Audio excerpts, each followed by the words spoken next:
So what we're going to do here is repair a screen that got ripped. What you need to do is take the spleen out that holds the screen in. Use like a razor knife or a pick to get that out of there. And once you get it started, you can just pull it out. So then the next step is we're going to lay the screen across, and then we're going to re-screen it, and then we'll cut it from there, and I'll shoot another video on that. So on some screens you're going to have kind of a wimpier frame, and what you need to do is put 4 screws around to hold the screen straight so that when you go to pull it tight, it doesn't bend or bow on you.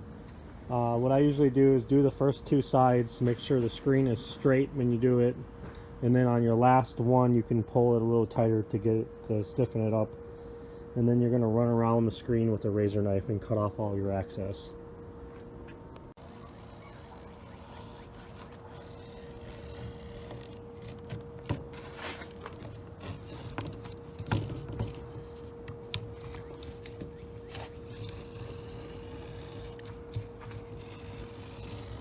Hey, you guys.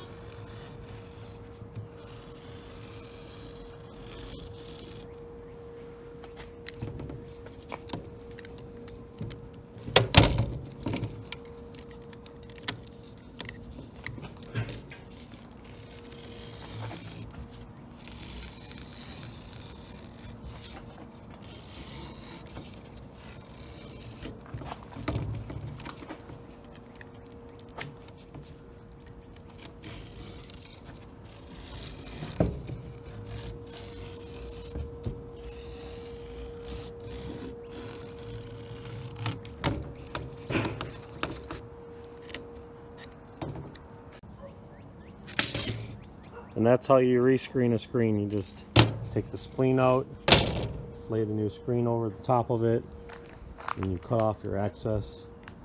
I would put it up on a workbench when you do it. Makes it a lot easier. Voila.